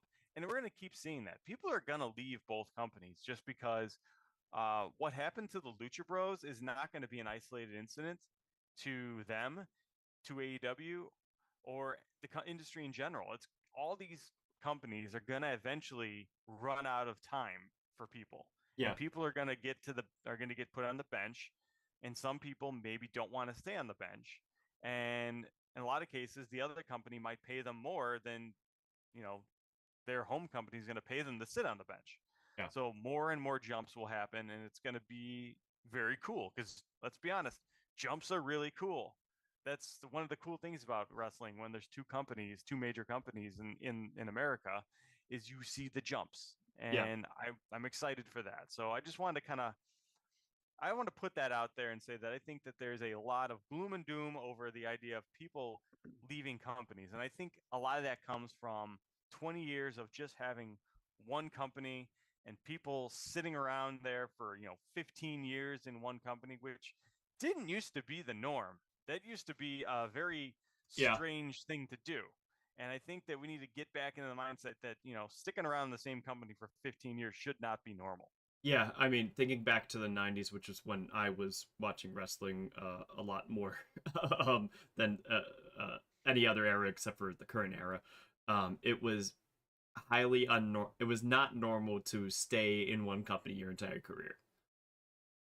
The norm was to switch. You got to leave the territory. Yeah. And I would say when you were pointing out, like, yeah, the champions of AEW, I mean, I'm not surprised by Swerve at all. I guess Okada is the craziest one because it's like, oh, you're in AEW now? That's weird. But I mean, Mercedes Monet would probably be a little bit. Yeah, I mean, this time last year she was almost a year ago by now. She was on All In. Yeah, she was in the crowd, so wouldn't have surprised me too much to see her on the list. I think going down the list of all the champions, like, it makes sense in AEW right now. WWE right now. I guess Braun Breaker is the one that's like they're trying to push a new person. And LA Knight, I guess, now is the US champion, so good for him. And that's good for LA Knight. Good for LA Knight. Yeah, I can't wait for Yeah versus Yeet for the US title. Luke, how are you feeling about what Doug was saying there about the the anti-doom and gloom about AEW, the AEW Exodus idea? There isn't a lot that I disagree with. I think it is going to be just it's good. It's healthy for the industry to see jumping going back and forth. It's what's going to be interesting to keep track of is just how high up the card that people are leaving. People are leaving or switching, going back and forth, because I don't know if there's been an absolute bona fide superstar that's been a complete swap where AEW WWE or vice versa. or vice versa. And I don't know if that's happened just yet. So I'm curious, and I'm kind of being on the lookout to see what could be that person, Are or you who, if saying that's like going to happen. are you saying like somebody that's like currently in their prime world champion caliber person? Yeah, someone like that. I don't believe that's a I swap between the talent has that happened just between the two companies, but just saying, yeah. I would say that there have been two. Two, okay. I would say that Cody Rhodes is one of them, Oh yeah, that's fair. I forgot about that one. and the other one is Mercedes Moné. I don't consider her a swap just because she had been out of WWE for like 2 years at that point, or like a year at that point. That's fair enough, yeah. Yeah, but Cody, that's fair. That's a good point. But anyway, um, I'm curious to see about that. But also, it is good for the health of the industry to just keep going back and forth and keep getting the highest possible offers that you can. Because at the end of the day, I think all of us are in agreement, especially with the rest of the committee too, that what we want to see is these wrestlers get paid like as much money as they possibly can because they're by being a wrestler, they're basically committing the rest of their lives to a lifetime of pain and discomfort because they're doing this business, because they're in this industry. Yeah. So I would like to see them get compensated for all the wear and tear on their body. So seeing that and considering all of that, it's a good thing. It's a good thing that we're seeing that all this jumping going around, but I don't think they've both been doing a good job right now of picking up talent from elsewhere, especially WWE, since they're going to get like what 5 people from New Japan or 4 people from New Japan, all the Tamas, the Tongas, and Hikuleo, Hikuleo, and then and then Jacob Fatu over from MLW. So they've been doing a lot of signing for themselves, and AEW has been doing a lot of signing for pretty much everywhere. Freaking Tommy Billington is just got signed from AEW. Yes. So, and he's what Canadian, the Canadian Indies. That's where he's from. Yeah, he's out of Calgary there. Exactly. Yeah. He teams. I think he teams up with his brother or cousin, and then also Mo Jabari is also in Yeah. the same promotion that he works on, which is another name that I'm kind of keeping on the back burner of somebody to keep an eye on is Mo Jabari. Sure. Exactly. So, but so what I'm saying is there's not if there's a lot of people that look like they're leaving or they look like that or they're staying or something like that. I think that that's just between specifically AEW and WWE. There's been more people where they're just picking up from everywhere else than there has been actual swaps themselves. With the Yeah. 'cause, like Ricochet is about to happen, and I think there's not the rumor, but I know Bobby Lashley's not going to be in WWE anymore. But there's like whispers that he may make an appearance in AEW, not signed, but still. And then to vice versa, the Lucha Brothers are probably gone and they're probably heading to WWE afterwards. That's still kind of rare for that exact swap to be happening. So we're going to probably be seeing more of that.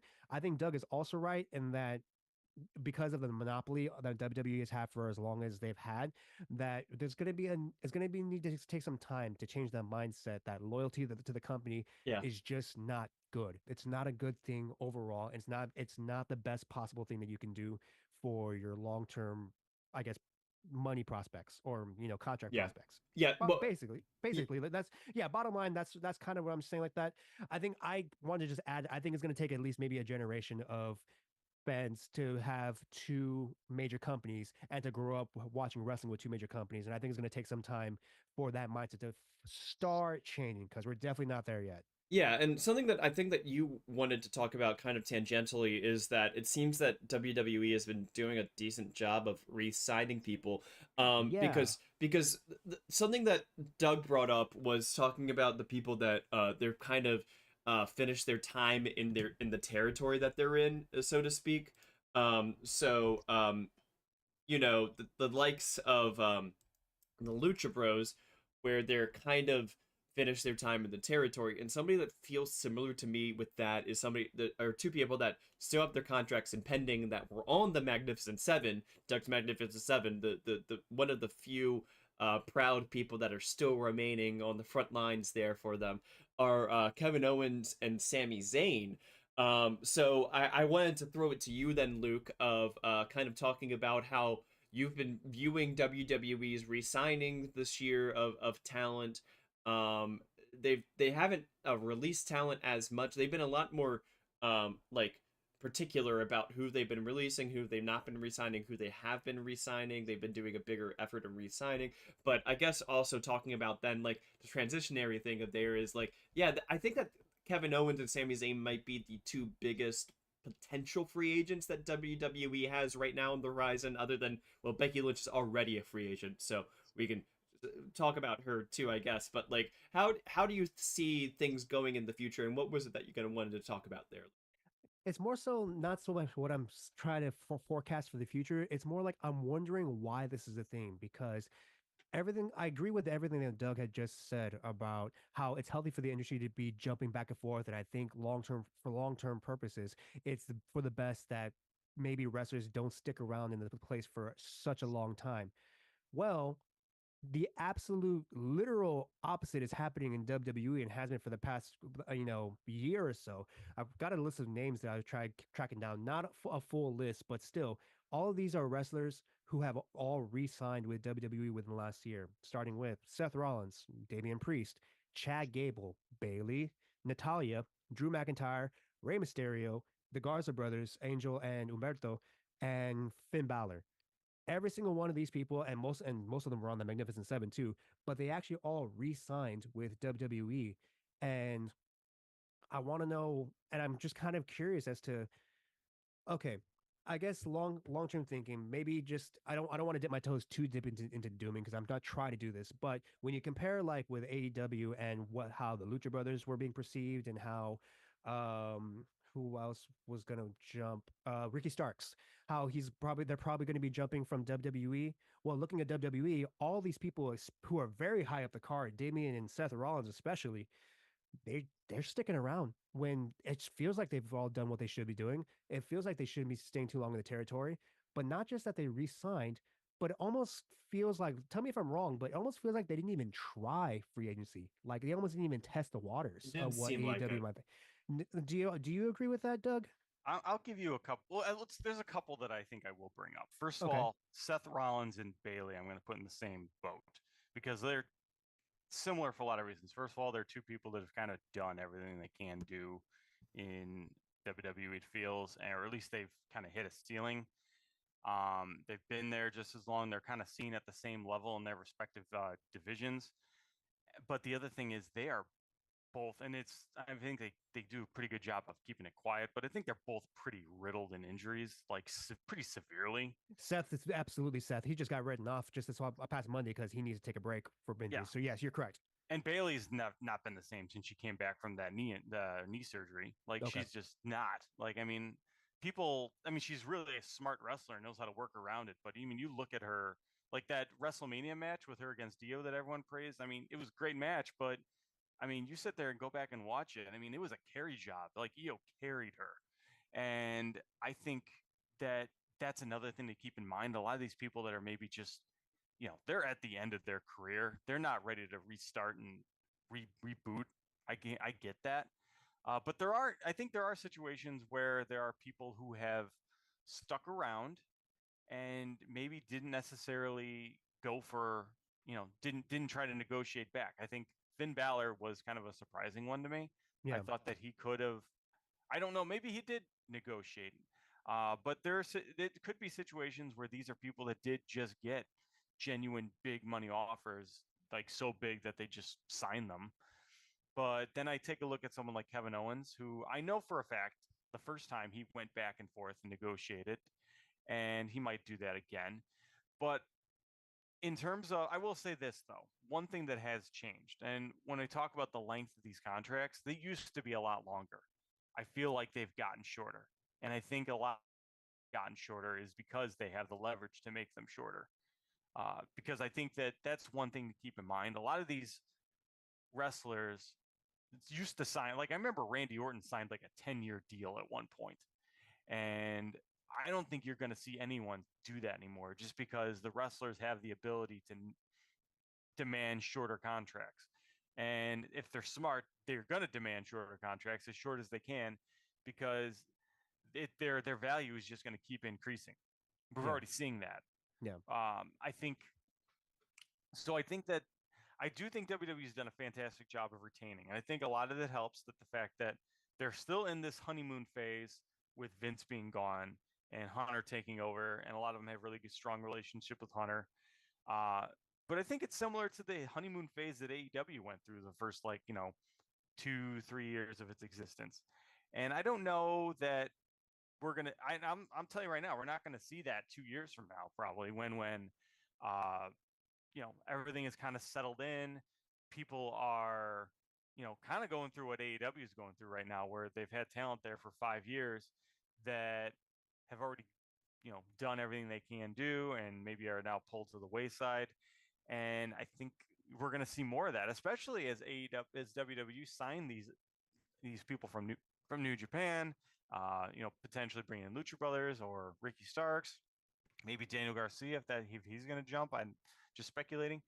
And if that happens, all these people within the company are going to start thinking, can I get a better offer somewhere else? So I think that it is looking good for WWE right now. They're doing a great job, but that doesn't necessarily mean it's going to stay that way. And nothing stays the same. And I think we're going to see that shift. Yeah, I think I guess to wrap it up, to wrap up that thought. What I'm gonna probably be doing some I guess my own personal research into just keeping track and maybe looking into it a little bit is just a question really. What can WWE offer that AEW doesn't that would incentivize a bunch of wrestlers to just re-sign with WWE without potentially even looking at free agency or looking at what other options might be.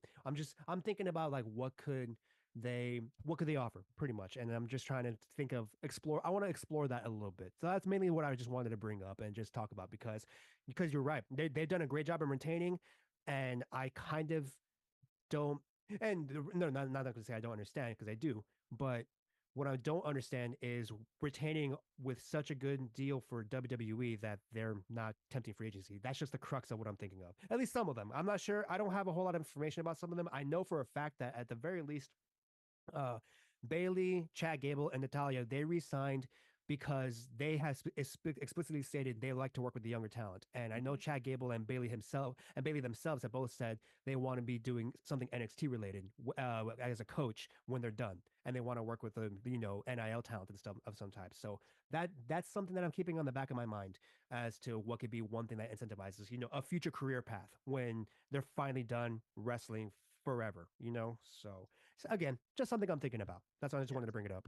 And let's be honest, it is fair to say, like, if you're in the biggest company and you're getting a great offer, maybe you're comfortable there, Yeah. especially if you're on the late end of your career, you're over 40. It makes sense that you may want to just not completely restart. And that does, and I think the other thing to keep in mind, though, some of these people we kind of see as being that, and they're really not. Like, if Kevin Owens resigns, if Sami Zayn resigns, doesn't mean they're staying there forever. I mean, Yeah. they still got time. They Yeah. got plenty of time. And we kind of saw that with with Adam Copeland. He didn't he eventually did go. And he's probably got 10 years on Kevin Owens easy, right? Yeah. So I think that's the other thing to keep in mind is just because these people resign, that doesn't mean they're staying forever. Yeah. Yeah, that's true. So I just wanted to go through the tier list just so that people know where everybody's at Oh, this I don't week. think we voted on Thunder Rosa. Did we just pass that up? Remember I that touched conversation? I touched on it. Okay, I, okay, yeah. well, I don't think we voted. I don't think we said where we put her. I either go F tier. I just leave her off. I don't think there's anything there to indicate it. I mean, she's involved in stuff on. She's involved in stuff on Collision. Yeah. It's not like she's doing nothing. She just had that really brutal match where she got all bloodied up the other day, didn't she? Just happened last night. Just last night. So, I didn't watch Collision yet. I usually watch Collision after I That's fine. record this. But but that's the thing. It's like I feel like she's fine, and I don't know. And the other thing is, I don't know that necessarily WWE is interested in her. They've not shown interest in her before, other than being a referee. Yeah. And at this point, with her chronic injuries and issues that she's had, doesn't seem like WWE is going to be clamoring for Thunder Rosa. So I think that I don't see her jumping. Yeah. So at S tier right now we have Hikuleo and Ricochet, who we just talked about Ricochet earlier today. A tier right now are the Motor City Machine Guns and the Lucha Bros. B tier, we have grizzled young veterans Ricky Starks, the Hardys, Alex Windsor, Leo Rush, Dijak, Zilla Fatu, Bobby Lashley, the Von Erichs, and the WWE TNA relationship. Yeah, everything looks fine there for me, at least, so far. Yeah, pretty much. I think so. Um, yeah, Lucha Brothers and A tier. Motor Machine Guns, I have some thoughts about that, but that's gonna be just for my own personal time. So yeah. Down in C tier, we have Trevor Lee, formerly known as Cameron Grimes, Speedball, Mike Bailey, Mustafa Ali, Danhausen, Megan Bain, Jake Lee, and MVP. D tier, we have Tekla, Kevin Owens, Becky Lynch, Viva Van, Sheamus, Jordan Grace, Shelton Benjamin, AW's Media Rights, Beth Phoenix, Joe Hendry, Michael Oku, and Mina Shirakawa. And then down in F tier, we have Suri, Utami, Hayashishida, Hook, El Phantasmo, Kaito Kiyomiya, Jake Hager, Street Profits, El Hijo del Dr. Wagner Jr., Daniel Garcia, Dustin Rhodes, El Hijo del Vikingo, Katsuhiko Nakajima, Shane McMahon, Raj Desi, formerly known as Jinder Mahal, and now Thunder Rosa. Who, hey, you know what? She also got her old music back last night. That was the other thing. She did, yeah. That's kind of clued me into maybe she shouldn't be on the list if they're. And also, she said her promo when she came back.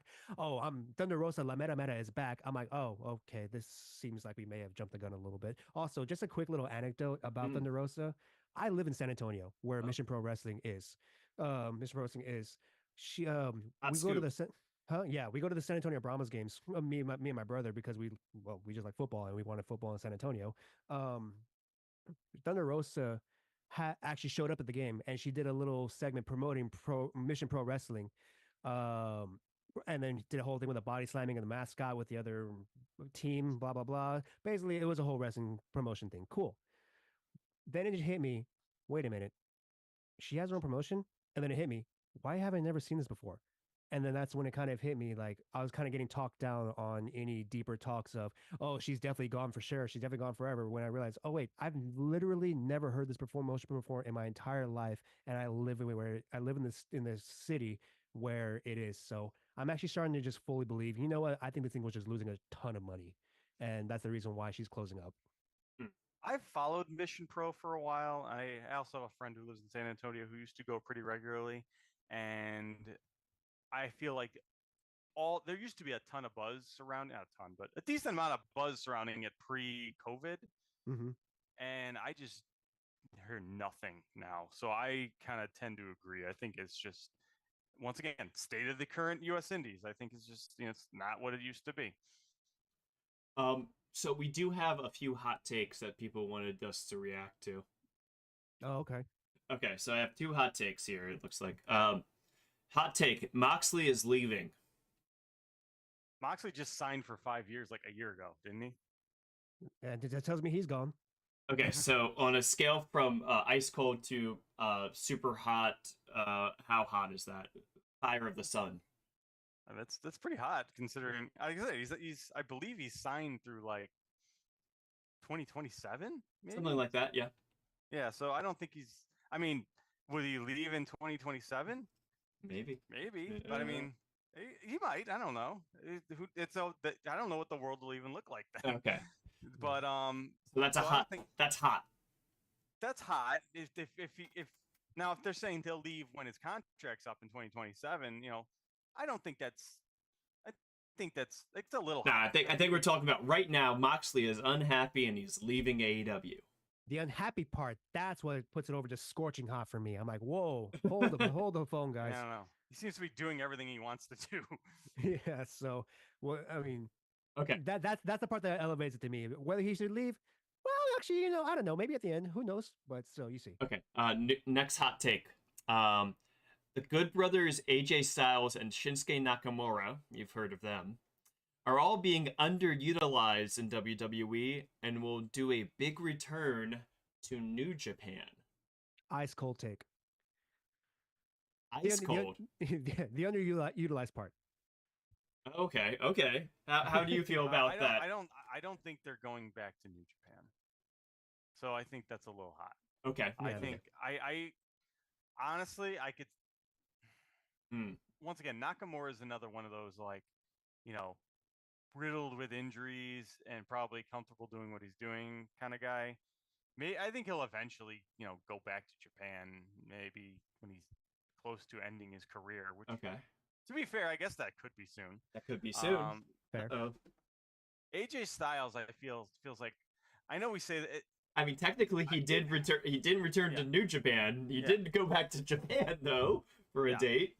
and here's the thing with AJ. I think he's a guy that wants to train. Here's the thing. I feel like we say this about every single person over 50. Oh, they want to be a trainer. It's like this performance center is going to have like a 3 trainers to every 1 trainee ratio, the way that we talk about some of these people. Oh, they want to train. Oh, they want to be a trainer. Oh, they want to work in NXT and run NXT. It's like, yeah, like we need to have like 5 NXTs pretty soon because everyone wants to be a trainer. Look, So, if it means that those wrestlers are staying away from AEW, WWE will find a way to make it work. yeah. Okay, so if on the scale from cold to hot, where you put that as ice cold, Luke, right? Oh, I was just kidding. That's pretty like medium hot. Okay. I don't think they're going back. I think going back to Japan is That's the hot part of the take. That's the hot part. Yeah. Okay. Somebody thinks that Becky Lynch will re-sign with WWE, but will have limited dates. That's pretty dang cold to me. Yeah, that feels like that's the most likely outcome. Yeah, pretty much. I know Okay. Ryan likes to push the idea that she's going to show up at a stadium show in August, and one of them already passed. So who knows? Yeah. But I'm just saying, because I know that's out in the ether, and I want to just bump it again. But yeah, I don't think she's going anywhere. But she is not under contract, and so that she will need to get a new deal. And if Tony Khan is smart, he's going to use the back channels that he definitely has somewhere in the WWE to at least get a conversation going, or at least he should. And if he's not, well, then he shouldn't be the booker of AEW. I think that all the money that he is supposedly going to save on Lucha Brothers, that he should be just sending to Becky. Yeah, put it to the war chest that gives her a blank check. Just say, hey, fill out the number you want. What you got? Well, that or I think that here's a hot take from me. Okay, here are two hot takes for I want you guys. These are Ryan originals. Okay. Okay. Bobby Lashley will be in the Casino Gauntlet match at All In. I can see it, but not that much. Okay. So that's a lukewarm, medium low. Lukewarm is good. That's about right. Okay. I don't know if he'll be in that specifically, but I think that I wouldn't be surprised to see him showing up somewhere. I feel like he'd be more maybe like All Out. Okay. All Out would be good. That would be that's a good shout. Okay. That yeah, my booking scenario there is that he'd, debut in that match and then have his first real match at All Out. Oh yeah, we're saying from committee saying that that's a cool take. That is not even warm. Not even warm. Then the last one. No. It's a cool take. Like, hey, good take, man. Oh, thanks. Thank you, everybody. The last one that I have is Kevin Owens and Sami Zayn will be tag champions in a year, but maybe not where you think. So they're gonna beat the TNDK in New Japan. Maybe. Are they the tag champs? Never mind. That joke didn't work. I think that they're going to be tag champs, but not in WWE in a year. How hot is that take? When is their? Do we know anything about their current contracts right now? They just said end of year. It just said end of year. That's all it is. Yeah, it's December or January that they expire. Yes. Here's the thing. I think Kevin Owens has already showed that he's smart enough to use leverage and negotiate with Tony Khan. He's talked to Tony Khan. Or at least he talked to the Young Bucks. If you remember, they were doing the Mount Rushmore teases and stuff like that. I think they could jump. I don't know that they will, but I think they could. So if you were to put this on the oven, You're gonna put this on your It's- burners. Where would you put that? It's potentially, I think it's lukewarm because Lukewarm. I think it's I think it could potentially happen. I don't think it's. It's simmering. I wouldn't be stunned if it happened. Uh-huh. I think I'd be a little like, oh, but I wouldn't. It wouldn't be impossible.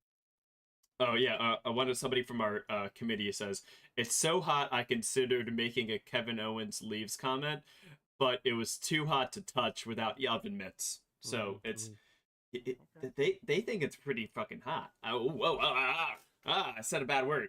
It's okay. Wow, this is a family stream. Oh no, we're not even monetized. Yeah. But Gotta go we're on keeping Podbean and switch it over to well we get explicit content. yeah, we're PG-13 now. I'm sorry. Yeah, so that I think then is this week's episode of WrestleWatch. Does that sound good to you guys? That was a good discussion. I agree. Yeah.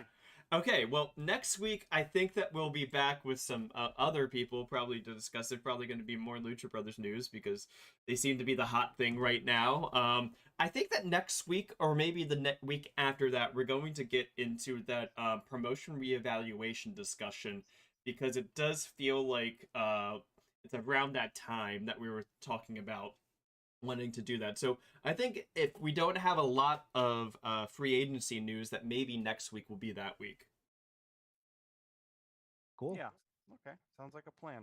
All right. All right. Luke, thank Go you ahead. for joining us. Absolutely. Thank you guys for having me very much. Yeah. Thank you for showing up, Luke. This was I thought it went pretty well. I think so. And we'll find out in the comments just how terribly it went. Oh, the ratings say they went through the roof. All right. Well, thank you very much, everybody. You all have a lovely night. And I am Doug. I'm Ryan. And I am Luke. All right. See you all next time.